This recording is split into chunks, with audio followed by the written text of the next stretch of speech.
Since you're about to listen to a podcast from Escape Collective, I'm going to take this quick opportunity to suggest that you consider becoming an Escape Collective member today.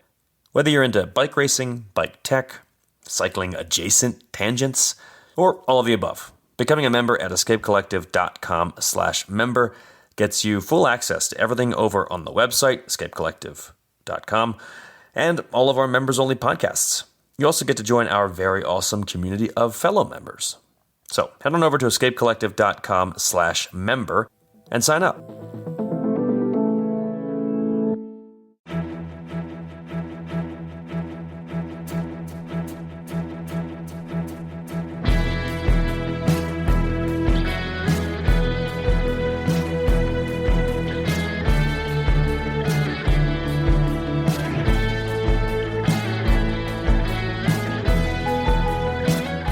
Hello and welcome back to the How the Race Was Won podcast. I'm Dane Cash, and I'm joined as ever by bike racing analyst extraordinaire Cosmo Catalano, extraordinario Cosmo Catalano. It's Vuelta time. Is that Spanish? Because we're out of Spain. We're in Spain. We're out of Portugal. In Spain now. That's for real. True. That is true. It is a real Vuelta. We're a little more than a week into the race. Last time we chatted, we'd only seen just 2 days of racing. This time we've had more than a week. We're 9 days in. We're recording this on the eve of the first rest day. And I gotta say, as expected, it's been an awesome Vuelta. We've had lead changes. We've had not only lead changes, but also changes in the narrative around the GC battle and who was gonna ultimately come away with the win. The rider currently sitting as your bookie's favorite by a very narrow margin, I might say. As of Sunday night, someone I don't think anyone expected to be there. Really?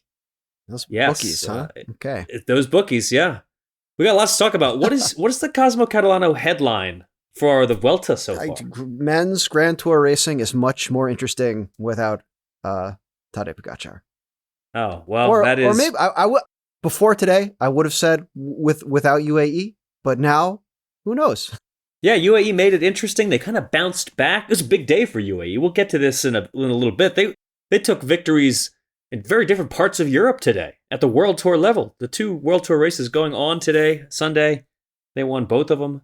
Let's stick with the Vuelta first. We'll get into the Mark Hershey Appreciation Fest later. How was the race? How has the race been won up to this point? The stages 3 through 9, where we are now. 3, we had a Wout van Aert stage win, completing his move from 3rd to 2nd to 1st, a very unorthodox lead out. Kind of a long, fast sprint. The sprints have not been super sprinty, but they also haven't been super twisty. It's been interesting to see how they played out. But yeah, Wout van Aert took his win. Stage 4, our first kind of GC-ish day, very, very hot. A very kind of atypical finish. I don't know that it was like it was a Cat 1 climb, but it was mostly because it was narrow, it was very steep, it was grooved concrete, which is not something people ride bikes on all that often. Primož Roglič made his presence felt in a very Primož Roglič sprint. Lennart van Velt in second maybe missed the memo on how Primož Roglič likes to finish these stages, but I think we had 6 or 7 together at the front, kind of sprinting for the win there. Well, 6 or 7 on same time. It really was just Van Velt who celebrated too early and got nipped by Roglič at the line. I feel like after this stage into Pico Viejas, we had Roglič with, as you said, with a total of 7 riders, so 6 other riders finishing more or less together, and then everybody else coming in, as the Brits say, in dribs and drabs. That's a saying I like a lot. Dribs and drabs behind them, and with Sepp Kuss coming in nearly he goes 28 seconds down on the day. A handful of other GC riders losing time. I feel like after just the 4th stage, I started to get this sense of, oh no, is this going to be a Roglič domination? You got that sense, huh? I did get that sense, and I feel like, because even going in, I thought Roglič was a prohibitive, well, he and Kuss. For me, I really did. I actually really was pretty high on Kuss's chances, and I think where we are right now, we've already seen that's just, I don't think it's going to happen this year. But with him out of the picture, kind of felt like Roglič was going to kind of be a little bit uncontested. UAE wasn't looking so great. Anyway, what has since happened? Well, we had another sprint with another weird finish. We got Pavel Bittner and Wout van Aert double bike throwing. I couldn't see a line on the road, but I'm assuming they did because they both threw way too early at the same time. but Bittner kind of beat Wout van Aert in a photo finish. Then stage 6, we really the stage that turned the race on its head. Ben O'Connor gets in the breakaway. There's a Bora rider in the breakaway, Florian Lipovitz, also well placed on GC. Bora chases for a little bit and is like, yeah, we're not going to chase anymore. Gap goes out 4 minutes. I think Gap actually went out a minute during a little featurette on a documentary that was on the Eurosport broadcast. Like, that's how quickly the Gap was going out. Got up to 5 minutes, and then I want to say 60-ish K to go. Lipovitz is pouring water over his head at the back of the group. Ben O'Connor attacks. He does not meet the attack. O'Connor goes up the road with another rider. I think Heath Lemreza? Heath Lemreza? Am I saying that right? Maybe. I certainly don't know the answer to that question, but Lemreza is how I've always, thought it was said. It's he dropped him, won the stage by 6+ minutes, which is absurd. It was a lot. Went on to lead. He's now at the end of that day was in the lead of GC by 4.5 minutes. And he came in just if you're listening at home and you maybe missed this, he came in pretty far down. So he was a little under 2 minutes down on Roglic, who was your GC leader on this day, coming into the stage. And I think it was very clear that Red Bull had decided we are fine with Ben O'Connor taking the lead. We're fine with Ben O'Connor taking the jersey and the responsibility, or whatever you want to call it, of controlling the race off our shoulders. It seemed to be a calculated plan to allow the red jersey to slip away. I don't know that they had fully calculated how much time they were going to let Ben O'Connor. O'Connor gained. I've always been a little bit bearish on Ben O'Connor, mostly, and we'll probably talk about this later, based on Tour de France Unchained. I don't think it's a particularly flattering picture of him, but the dude can ride when he is the strongest guy in the bike race, and he showed that today. And I think I absolutely agree that it was kind of a jersey giveaway. I don't think they meant to give away this much time, and O'Connor played it really well. He saved his best for last, really packed on time at the end of the stage. Just smart, good, solid racing. And I don't think Red Bull wanted this to happen the way it did.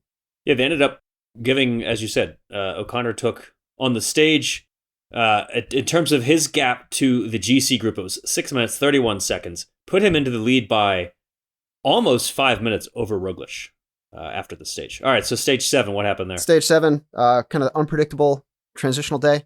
Ended up with a split in the field, and super domestique Sepp Kuss showing what he really is best at. Not that he didn't deserve to win the Vuelta last year, but shows up, drives a split in the field.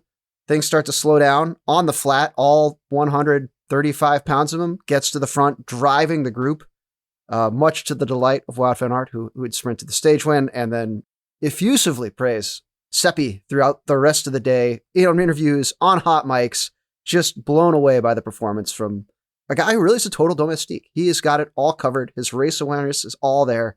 Like, it's great that he can win a Grand Tour too, but for me, this has always been my take on Sepp Kuss, is he is just so good at filling that role within the team. We're talking about this a little bit on Slack, Joe Lindsay and I, about how the vibes at Visma just seemed so much better that day than they did most of last year's Vuelta. Of course, the result at last year's Vuelta was that the Visma team went 1-2-3, right? But in terms of the appearance of having fun and team camaraderie and all that good stuff, certainly seems like there was a lot of happiness in that team after this group effort. Kuss did such a hard job to put Van Aert in position to win. Van Aert finished it off, so he made it feel like it was all worth it. And the vibes were good. Good vibe check, even if the GC vibes are, not so hot. All right, stage 8. Stage 8, another uphill finish, this time only a Cat 3, though still more decisive than the Cat 1 early in the race. Primoz Roglic kind of took advantage a little bit of a late crash. There was a crash kind of on the final corner coming into the last climb. Red Bull was already in the front. They're already going. So it wasn't like crash and then attack, but still really changed the complexion of the race. A lot of people, including Sepp Kuss, caught behind it. And Roglic just kind of went to the front once his team was burned off and attacked. And then people came up to him and he attacked again. People came up to him and he attacked again. He basically got rid of everyone except Heinrich Mas. Won the sprint there. Kind of the first time that O'Connor has looked not amazing. Sort of had Felix Gall for help. Sort of didn't. It was a little unclear. At one point, he definitely was helping him, but still ended up losing about 10 seconds to his domestique, and I think about 45 overall by the end of the stage. 46. It's been interesting to see, and maybe we can talk about this more later in the show. It's been interesting to see Decathlon kind of in the lead of the race, ostensibly controlling things, but clearly not. Like they do some stuff, but it still really is UAE and Bora and a little bit of Bahrain, honestly, out there putting guys at the front, throwing their muscle around. And I think we're kind of seeing, the decathlon maybe is not prepared to defend this the way eventually Visma did with Koos last year. I mean, I would have to imagine they did not expect to have the race leader at this point in the race. So, yeah. And then today's stage, we've had this, I guess now 3 or 4 times where the GC battle has shifted and shifted and shifted. And today's stage, I feel like it shifted again. Not that there's brand new names entirely here. It's just, it was a day where it seemed like this could be Roglic's chance to reclaim, his, well, maybe not the race lead, but at least to restamp authority on the race. I almost get the sense that people were, once the Yates group got clear, that people were just almost tired of this craziness. And you were just like, you know what? We're going to cruise in for the rest day, because we had places 3 through 12, 13, 14, all around 3 minutes and 45 seconds down. But another breakaway, another set of really strong GC guys who hadn't had the best performance, getting up the road and just going for it and moving way back up the general classification. Adam Yates took the stage by about a minute and a half over Richard Carapaz, who you may remember from winning the Giro a few years ago. He moved also the Olympics. Well, yeah, but this is we're talking the Vuelta here, right? Like this is a Grand Tour winner that they let back into the Grand Tour. Right. Oh yeah, I see what you're saying. He moved up 15 places on a single day. They let him shoot off the front, no response. Yep. And Yates is now back, at least in the mix. I think he's about 5 minutes down, but it's just, I can't remember a Grand Tour previously with 2 days like this, let alone 2 days like this in a single week. It's super topsy-turvy. At the end of it, Primož Roglič is in second place, a little under 4 minutes down on O'Connor. But again, I think, as we'll talk about maybe, I don't know that O'Connor will have the same result that Koos had last year. So the interesting thing with this race is how much we've seen so far, and yet the Cantabrian Mountains in the north of Spain are where I would expect the big GC battle to happen. That's still a little ways off. So there's been all this action so far on terrain that is less, you would imagine, conducive to this kind of thing. However, it maybe because of that, that's why you're getting these attacks where Roglic and company are thinking, all right, let's just save our firepower for the final week. That's when we make the difference. And whatever, if Ben O'Connor goes up the road, that's fine. Oh wait, he has how many minutes? And that's how you get these sorts of situations. That's kind of how you get Sepp Kuss last year. As you said, you don't necessarily think that Ben O'Connor is going to do the same thing this year. But let's talk about a few things. So first of all, as of Monday or as of Sunday night, Ben O'Connor is it's close. Has the shortest odds to win the race, which is shocking, is what it is. I mean, that's such a huge shift from expectations going into the race, first of all. Second of all, the really cool aspect of this is that nobody is an odds-on favorite or even close to it to win the Vuelta more than 7 days in. I mean, this is a Grand Tour, and I feel like in Grand Tour racing, you so frequently have a very clear favorite after a pretty short amount of time. And we just don't have that. It's maybe Ben O'Connor will hold on.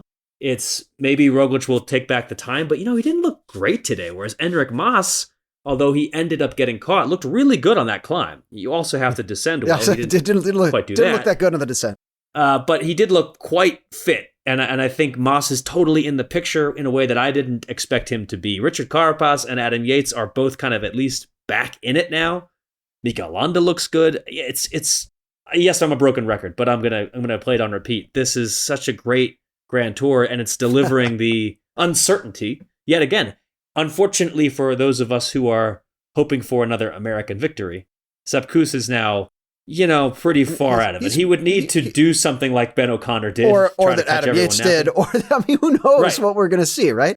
And his team doesn't look bad. They wouldn't let him do that. I agree. I think he'd be much more closely marked. I was surprised with Almeida out of the race that Yates got the leash he got today. I think. Yeah, it was an interesting 24-hour period because UAE, I mean, first of all, Almeida hadn't looked great in the last few days. And UAE had already, Adam Yates had already lost time. So we were going from this moment of coming into the race with Roglic versus Kuss versus UAE. And then about halfway through the first week, it was like, okay, well, Roglic is clearly going to win the Vuelta. And now, 1, that doesn't necessarily seem quite as clear. 2, Kuss is out of it. And 3, UAE was looking like they were struggling. And Almeida left the race. And yet they bounced back quite well with Adam Yates making his really just Herculean effort today. Solo for so long, clawing back all this time. And the really cool aspect of this is that this stage finished in Granada, where the iconic Alhambra. It has this impressive view in the mountains behind it, and that's where apparently I hadn't known this until I learned this on the coverage today. But he got married there. Really? And imagine getting married and also winning a stage of Grand Tour in the same place, and a long-awaited Grand Tour stage win because it had been a little while.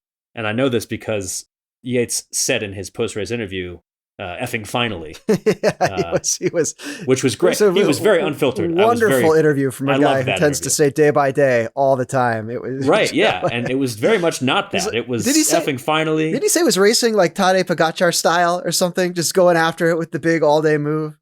And not caring about the GC. It was all for the stage. Yeah. He didn't, quote, give a shit about the GC. It was great. Good on you, Adam Yates, for a good interview. Great stage performance. And all of a sudden, you're back in the GC battle. Certainly an outsider. His team has looked really good. His team has looked really strong. I think Visma's looked pretty strong, too. I'm really curious to see how these teams, if they don't lose riders, if they stay strong, if their GC candidates are kind of out of the GC battle, like, what are they going to do? They try to blow the race up, get some glorious stages? Like, yeah. A lot to look forward to. Yeah, and I do think Red Bull's looked fine. I mean, Florian Lipowitz has been strong.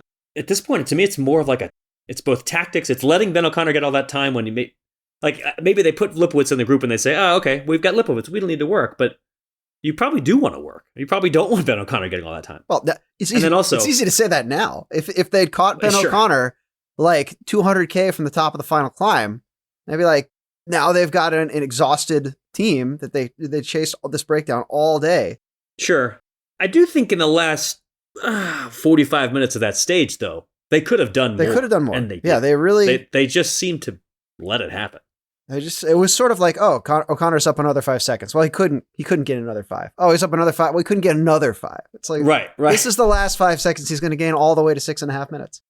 Meanwhile, for the first time today, Roglic just didn't look great. I mean, he didn't look bad. He didn't look like he was as dominant as I expected him to be. It's very rare for him to lose in a group kind of coming in like that. And he gave up the final 4 bonus seconds with his team leading him out with not insubstantial effort. Right. He lost the last bonus seconds to Ben O'Connor. It's like, to a rider who is not known. Exactly. But also, like, this is a guy they really don't want to let him have any more time for free. Right. Exactly. He's the one guy you don't want. A sprint, 10 seconds of effort the day before rest day is not going to put him in a casket for the next week, right? Like, especially when he is ostensibly like the best at this sort of sprinting after a hard day in the mountains at a Grand Tour. That's what he does. Mm-hmm. Yeah, it was strange. So after 9 days, we've got Ben O'Connor with a healthy lead of 3 minutes, 53 seconds to Primoz Roglic. Richard Carapaz jumping all the way up to third, 4:32 back. And then Mas, Landa, Lipowitz, teammate of Roglic, Yates, Felix Gall, and Carlos Rodriguez, all within 6 minutes. Rodriguez exactly on 6 minutes. So the fact that O'Connor's so far ahead makes those gaps look quite large, but I think the expectation is there's just no way that O'Connor can survive that much, have that lead all the way to the finish. Can he have any lead, though? That's the question. I think, we were saying this, I was saying this last year with Sepp Kuss, it's a big advantage. I don't think it's going to last. And what ended up happening was there was effectively a proxy war between Sepp Kuss's 2 teammates in Vingegaard and Roglic. And they eventually decided that, you know what, it's actually okay. We don't have to have this proxy war to determine the one true strongest rider in the race. We will ride for the guy who is winning the race. We'll finish 1, 2, 3. Everyone will be happy. We will look like a well-organized team. And I don't see that happening to Ben O'Connor for a variety of reasons. Mostly because his team hasn't looked at all like Visma. I don't think he has a third teammate to get up there in the GC with him and Gall. But also, it's really tough to be consistent when you have the leader's jersey on if you haven't been in that position before. You look at a guy like Cadel Evans, who won the Tour de France. He was in the leader's jersey of the Giro d'Italia, I think. Man, what year did he win? 2013? No, it was before, from 2011, 2010. Well, are you talking about the Tour de France? Yeah. Yeah, the Tour de France he won in 2011. Yeah, so he was in a leader's jersey for a substantial stretch 9 years before he ended up winning Tour de France. And I don't think that Ben O'Connor has had this kind of tenure in a Grand Tour jersey before. I think there's a lot you just kind of have to know about when to spend effort, when to not do it. And I don't see it happening for him. That said, I'm really hopeful that this turns into a positive opportunity for Ben O'Connor because he did not look particularly good in the Tour de France Unchained series. And I agree. A lot of that is editing, right? You never know what it's actually like. They're going to try and set people up to be good guys, bad guys, whatever. But there's a moment where he was in the first season, a very sympathetic character where things really don't go well. He's in the second season and he's like, they're positioning him as this guy who's trying to bounce back. And there's one scene where the Age Desert, now the decathlon team, is basically like giving him a PIP, like a performance improvement plan, with like a slide deck and everything, kind of like these are areas where you need to improve. And, they're talking about kind of mental strength, kind of keeping it together. And in the race, as soon as things aren't going well at Puy de Dôme, he's just on the radio screaming fuck over and over and over again. Like the team car is pissed off. Other riders are pissed off. They're like trying to talk him down, trying to calm him down. He's clearly losing more time than he needs to. He's not handling this well. He just comes across as very, very childish. And I really hope that as this race continues and as it becomes, as this dream is probably going to slip away with him, that he handles it gracefully and like smartly and makes himself look like a really good guy to have on your bike race team. Because if I am out there picking people for my bike race team, the Ben O'Connor that I saw at Tour de France Unchained is not somebody I want on the squad. Whereas the one that we've seen so far at the Vuelta, the opposite. I mean, not opposite, but he's been, well, first of all, he's winning. That helps, right? And then also he's very cool, calm, and collected. He's done great interviews. I think he's looked very much, just comfortable in the role. And by the way, I think it's going to be close because we saw today, he looked really good. And I think you have a few opportunities between now and the high mountains to get a sense of, okay, is he actually strong enough? And I think we saw today, he might actually have the legs to hold it. And the thing is, as long as he can avoid that epic collapse, right? Some of these climbs that are super hard, you can lose 20 minutes if you have an epic collapse. However, if you ride, tempo, you ride smartly within yourself, all those good sayings, that is where you might be able to hold on to a lead, and the kind of lead that he has, which is so big that, he doesn't need to finish in the top 3 on the mountain stages to come every day. He just needs to not lose a total of 4 minutes. The thing is that I don't think he needs to have an epic collapse. I think it's going to be things like we saw in stage 4 where he loses a minute and 10 seconds. He's going to lose it in little chunks. He could have an epic collapse, but I'm saying it's not a situation where, oh my gosh, the only way he loses this is if everything completely falls apart. I think he can have a great ride, be as good as he possibly can be every day, and just not win the race. And I think that's going to be, how close can he keep to the front of the race? How can he hold it together? We've seen it with Thomas Voeckler when he made his run in yellow. When he finally fell out of the jersey, the toys were coming out of the stroller. He was flailing and throwing stuff and yelling at the camera. That's a pram, by the way, for those across the pond. Yes, thank you. He was having a big, he didn't handle it with particular grace, and he's Thomas Voeckler. No one expects him to handle it with grace. As beloved as he is, people love him for his emotion, and he showed a lot of it that day, as he always has when he's raced. This kind of brightest spotlight pressure, not as bright as the Tour de France, but you're winning a Grand Tour. That's where you really get to see the rider Ben O'Connor can be in good and in bad. And I'm really hoping he capitalizes on the opportunity. Another element to the challenge facing him is that, yes, he has a 3:53 gap. The mountains, he will need to not lose probably more like only 2 minutes and change because there's a flat time trial on the final stage. And Primož Roglič will almost certainly put a big chunk of time into him in a flat time trial. And that's also true, here's my segue, of the other rider that I think is best positioned to challenge Roglič right now for the victory. And that's Enric Mas, because he has looked so strong on the climbs. And he is another rider who will probably not do great in that flat TT. But Mas has a history of doing quite well at the Vuelta. He is a rider who has managed to finish second overall at this race, not once, not twice, but 3 times, thrice. And I think this year he's looking as strong as I've ever seen him. He was really, really good both yesterday and today. Yeah, I think Enric Mas for the first time, basically, and since I've been watching him, I feel like he's got a real shot. And I don't know that his team is like that built to lead the race, but I also think he's not going to be leading the race until towards the end, even if he does jump into the lead. And that's helpful. I say that, Nairo Quintana's on this team, but this is Nairo Quintana of 2024, not Nairo Quintana of 2013 and 2014, 2015.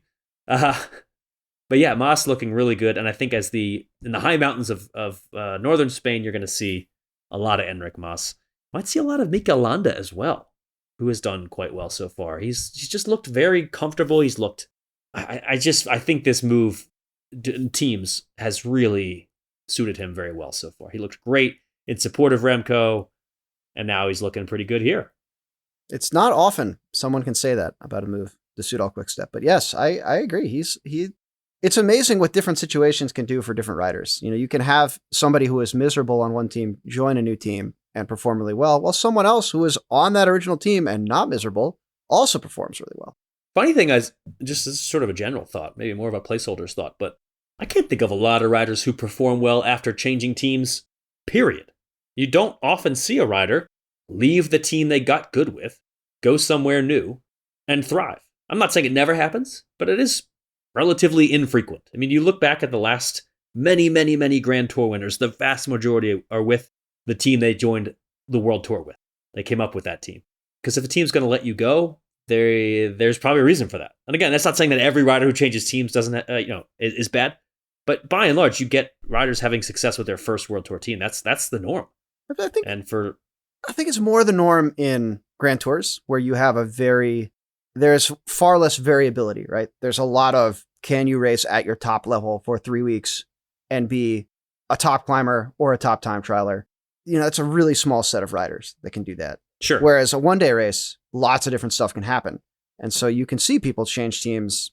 Matteo Jorgensen comes to mind, where like the first year they're on the new team, new environment, everything's right, everything's perfect, and they're riding great, like right out of the gate. Yeah.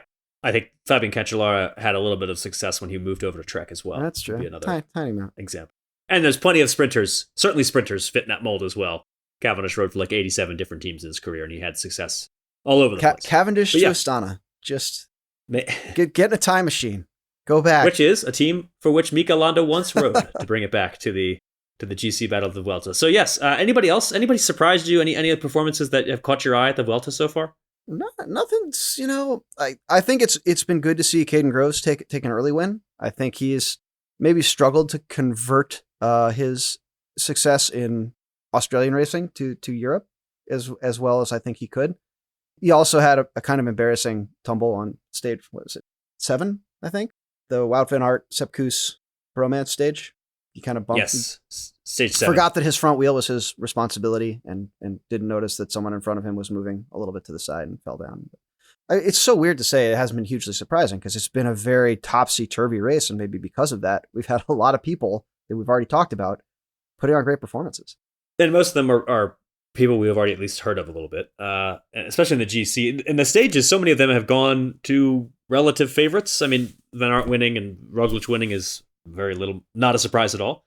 I will say Pavel Bittner, to me, overperforming based on what I expected. And I got to give a shout out to Kit Nicholson, who mentioned him in the Vuelta preview we did over on Placeholders, pointing out that he was coming into this race off of a successful Vuelta a Burgos and had a great, first ever Grand Tour stage win on stage 5.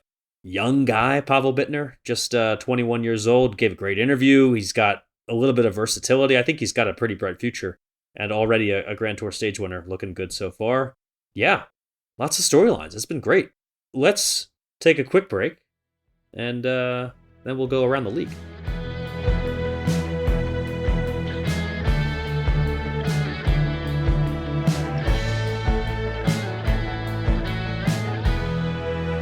All right, so stepping away from the Vuelta a little bit, and don't worry, we'll come back to tell you what to expect in the next week. There was another World Tour race in Europe this weekend, and it was over in France, West France to be more specific. That's actually in the name of the race. The Bretagne Classic. Riders often call it Plouay because they race in Plouay in Brittany. It also used to be called that. It also did used to be called the GP de Plouay. It's gone through quite a number of different name iterations over its apparently 88 years. It's his 88th edition.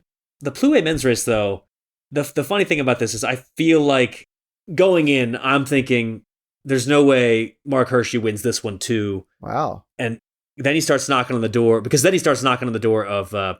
the second place in the Pro Cycling Stats rider rankings. And I thought it'd be really amusing to see him and Pogačar as 1 and 2 in the world, because I don't think anybody would expect it.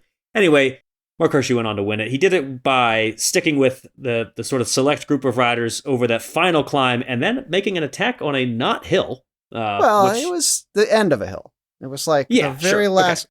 I would describe it as the last possible opportunity for someone who isn't going to win the sprint to win the bike race. Yeah, that's a go. And he then had to hold it on a non-uphill section and did so. Managed to win the race. Second win in 15 days, because he won San Sebastian. And now he really is knocking on the door of those rankings on Pro Cycling Stats. And I'm sure on the UCI rankings, he's probably right up there as well with Pogačar and Remco. And I just think nobody has seen Mark Hershey coming this year, but he's been pretty good with like a month left until a World Championships on home soil. Yeah. On a hilly course. Yeah. Could he pass Pogačar, who has been pretty inactive since the Tour de France? Probably won't be. I think that will be impossible. Okay. Can't be done. I don't think there are enough Grand Tours in the season. I think he would need to go win a Grand Tour. Transfer into the Vuelta to... Yes, exactly. It's a little weird that 2 Grand Tours is worth the entire rest of the season. Not that... Well, it's not, though. The point is that Pogačar won everything, right? Not just the 2. I'm just the 2 Grand Tours. He also won Liège and Catalunya and Strada. Fair. That helped. But yeah, Mark Hershey did a great job to capitalize on an opportunity there where I think he probably was. I didn't check. I didn't get a chance to check the morning of the race, but he's probably the favorite going in and still managed to win. Paul Magnier of Soudal Quickstep, just 20 years old, finished second and showing a lot of versatility, because the Plouay race is hilly. I mean, it's just constant hills in the last half of the race. Up, down, up, down, up, down. And Magnier, he's done quite a nice job as a sprinter in his very, very young career. First year as a World Tour pro right now. But to be able to survive all the way to the finish and basically miss out on the win because he didn't chase down Mark Hershey, but nobody else did either. Really impressive ride from Paul Magnier. And I think Lefebvre's got to be happy with that, with the youth on his team, especially since he's waving goodbye to some of the older folk on that squad. To tutor pro cycling, man. Yeah, Mark Hershey and Julien Alaphilippe are going to be at tutor next year, which is, they're going to have the Ardennes Classics. They're going to be the traveling Wilburys of the Ardennes Classics. It's going to be, yeah. And 99% of our listeners are going to say, what? I don't know. I think a lot of people would get that. Maybe. We're on the. Right. I feel like we're on the younger side of our listenership, but I don't know. Yeah, that's probably true. Actually. Certainly in terms of the demographic as a whole, but of cycling, yeah, that's probably accurate. Did you see anything else from the racing in Plouay, Cosmo? Maybe I got the sense that Hershey had maybe seen the women's race. Chloe Dygert kind of hit this spot over the top of the climb where she was not attacking, and it was probably her last chance to do so because she wasn't going to beat either Misha Bredewald or Liana Lippert in a sprint. And maybe Hershey was like, you know what? I should attack there. Yes, the 23rd Classic Lorient Agglomeration Trophy Serre-Tizet race in Plouay was won by Misha Bredewald, and it had quite a start list, as it always does. And if you want more on that, head over to Wheel Talk, because I'm sure you'll hear about it. All right. What else? We had a bike race in Germany as well, and Lidl Trek just went and took everything. A bike race in Germany sponsored by supermarket chain Lidl, where every single stage was won by Lidl Trek. It was pretty astounding show of dominance. The only thing I can think of that kind of reminds me of is the ladies Thüringen race last year, where I think SD Works won every single stage. Although SD Works did it with a different rider on every single day, which is pretty impressive. Here, I believe everything was Jonathan Milan or Mads Pedersen, who took the overall. Yeah. But still, I mean, it doesn't happen often. Pretty impressive. Danny Van Poppel, who finished second, former Trek rider. So they even got a little bit of that going on, too. But yeah, if you're going to sponsor a race, you might as well show up in force. And they definitely did that. All right, let's head back to the Vuelta. Let's talk about what's coming up, because it's going to be an interesting second week, and the race will geographically make quite a leap if you look at the map, you'll notice that the first 9 stages have been, well, first 3 were in Portugal. Should we talk about how hot it's been down in Andalusia? Yeah, I mean, we should, because that's going to change, put it that way. I mean, so the race has been in Andalusia, which is southern Spain. They finished today in Granada, and then on Tuesday, they will be racing in a very different part of Spain. And it's going to look very different as well, because Andalusia is the arid southern Spain look, and then all of a sudden they're going to be in a place that looks a lot more like Ireland. Yeah, exactly. From Mexico to Ireland. British Isles, even some vibes of like Scandinavia at points in Galicia and Asturias. It is green, it's rocky, it's wet, and it's not going to be as hot. It's full of Vikings. It's full of like was full of Vikings. There were Vikings there. Spain is a melting pot, people. The Iberian. This is amusing because I thought you said it was full of lichen, and I think that's also That's also true, but I meant to say Vikings if it didn't come through. Yes, indeed. And the landscape looks that way. And there's plenty of climbs as well. So it's going to be a hard second week. We're gonna kick things off after the rest day, so to Monday as you're listening to this podcast. Hopefully you're kicking back just as the Vuelta España peloton is kicking back. Racing will resume on Tuesday with a pretty tough stage. It's a Cat 1 climb that tops out like a little more of 20K from the finish. And it's the kind of day that could see a break take the stage just because it doesn't finish with a climb. But certainly could have GC implications because that is a Cat 1 climb. The next day, to me, looks like a possible Wout van Aert day because it's a late, steep climb. But if he can hold on, he can then maybe sprint for the win. I like this. I like Wout van Aert and Sepp Kuss get away together. He gives the stage to Goose. That would be, yeah, that'd be fun. Good vibes. Stage 12 is another potential GC day. The climb is not super steep in terms of the metrics, but it's kind of a regular climb, and there's some steep sections. And I think we're going to see a GC battle on stage 12. Ditto for stage 13, and that is much harder. The Puerto de Ancares climb is, it's a steep one. It's 9% average grade. It's just, it comes shortly after a Cat 2, and they're starting to make their way into some of the really, tough climbs. They're going to actually go right past Ponferrada, where you saw championships a few years back on this stage. And then, after they pass by, they're going to go climb. And basically, it's just climbing kind of from there on out, because the next day, more climbing, another late Cat 1, more potential GC implications. Stage 15 has possibly the hardest climb in the race, the Quito Negru, which is a Especial climb, because it's Spain. They don't do Or category, they do Especial. And the Quito Negru is a monster. It is, first of all, they get up to some altitude. It goes up to over 1,800 meters. And it's one of these climbs that it's got some really, really sharp ramps. So the average gradient, which is 7.1%, is not nothing. That's hard. And then there are some double-digit sectors, especially near the top. That is going to be, we're going to see a battle there. It's going to be fun. It's going to be a chance for Primož Roglič to reclaim his authority. It's going to be a chance for Ben O'Connor to show bike racing analyst extraordinario Cosmo Catalano, hey, I can do this. It's not me. It's all the people that might want to hire him in the future that I think. Yeah, okay. That's going to be a great way for us to see a GC battle ahead of our next show. So stage 15 will end on Sunday night, a week from now, and then we'll have the opportunity to talk about, who was looking good, who was struggling, because after that, there will just be 6 more stages until the end of the race. So that's what's coming up here in week 2 of the Vuelta. Hope you get a chance to watch. It's been a great race so far. And by the way, you do have the Renui Tour coming up as well. Mathieu van der Poel will be there along with plenty of other big names. This is the race formerly known as the Binkbank and Eneco Tours. I think it was the Benelux Tour. And because it's a World Tour race, even though it might not be on your radar, it's got a pretty awesome start list. Van der Poel, Gourmay, Arnaud Delis, Tim Merlier, Jonathan Milan. It's a lot of big names are going to be there. Will they start in an energy trading facility, as we saw earlier in the Vuelta, where they started in a supermarket? Oh, wow. I don't know that they have that on their plans, but you'd think based on the name and the sponsor. That is what they do, right? They're like Enron, but legit. I think so. But as far as I know, I haven't seen any chatter around I feel like Ian Treloar would have raised this for a story if this had been real. But in any case, that'll be going on as well. So lots of World Tour racing to get excited about in the next couple of days in between now and the time we come back.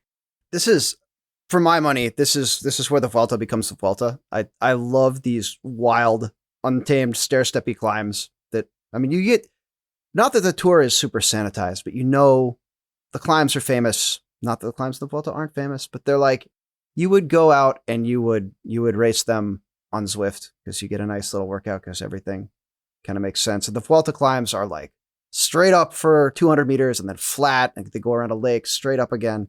It is so cool to watch. It's so cool to see. It almost kind of throws the playbook out the window of how Grand Tour climbs are raced.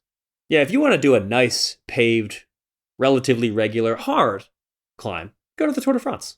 If you want chaos and insanity, go to the Vuelta, And who doesn't want that as a viewer, So we'll have all that to look forward to over the next few days, and we hope you can join us for our next breakdown of how the race, will have been won by the time that we're back. Future perfect. Until then, I'm Dane Cash, and who are you? What was this? I'm Cosmo Catalano, and that was the How the Race Was Won podcast.